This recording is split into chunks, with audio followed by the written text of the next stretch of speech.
मेरे जीवन की एक सच्ची दास्तां। दोस्तों, यह एक प्यार भरी मेरे जीवन की एक सच्ची दास्तां है, जिसने मुझे एक ऐसा शख्स दिया जिसके लिए मैं कुछ भी करने को तैयार था, जो मेरे दिल की गहराइयों तक गई, जिसके लिए मैं किसी और की तरफ भी नहीं देखता था।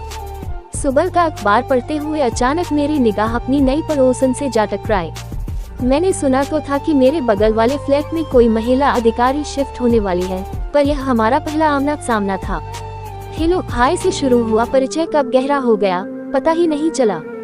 मेरी पड़ोसन मैडम जिले में ही एक उच्च पद पर पदस्थ थी और उनके पति किसी अन्य जिले में तैनात थे। उनके पति का आना जाना कभी कभार ही हो पाता था। पड़ोसी होने के कारण वह मुझसे काफी घुल मिल गईं। एक दिन उन्होंने टोक ही दिया कि तुम मुझसे हमेशा मैडम कहकर बात मत किया करो। मैंने कहा, मैडम मैं अभी एक विद्यार्थी हूँ और आप इस जिले में तैनात एक वरिष्ठ अधिकारी, आखिर हमारा क्या रिश्ता हो सकता है। वह कुछ देर तक शांत रही और फिर अपनी चुप्पी तोड़ते हुए बोली कि अगर तुम बुरा न मानो तो मुझे भाभी कहकर बुला सकते हो। मैंने कहा, आपकी बात सही है मैडम, पर मात्र भाभी कह देने भर से तो रिश्ता नहीं जुड़ जाएगा। वैसे भी यह बड़ा नाजुक व प्यार भरा रिश्ता है, इस रिश्ते को निभा पाएंगी आप। उन्होंने अपनी आंखें ऊपर उठाए और मेरी आंखों में आंखें डालकर बोली, यह जरूरी तो नहीं कि हर रिश्ता खून से ही बनता हो। रिश्तों की परिभाषा अपनापन, स्नेह और प्यार में छुपी हुई है और अगर हम एक दूसरे को समझ सके तो यह रिश्ता हम भी आसानी से निभा सकते हैं। उस दिन के बाद से हम मुन्हा बोले देवर भाभी के रिश्ते में बंध गए। एक दिन सुबह उन्होंने मेरे दरवाजे पर दस्तक दी। गुड मॉर्निंग जनाब। विद्यार्थी जीवन में घोड़े बेचकर सोना अच्छी बात नहीं है।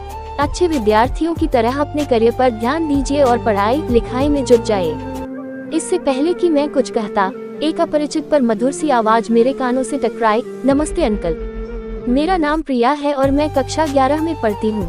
मैं आपकी भाभी की इकलौती प्यारी बिटिया रानी हूँ और अब यहीं पर रहकर आगे की पढ़ाई करूँगी। अच्छा भाभी, तो आपने इन्हें हमारे बारे में पहले से ही बता रखा है। चलिए अच्छा हुआ, अब हमें परिचय देने की जरूरत नहीं पड़ेगी। तो ठीक है, हाथ मिलाए और आज से हम दोस्त हुए। अच्छा अंकल, अब आप बताएं कि कैडबरी चॉकलेट पसंद है ना आपको।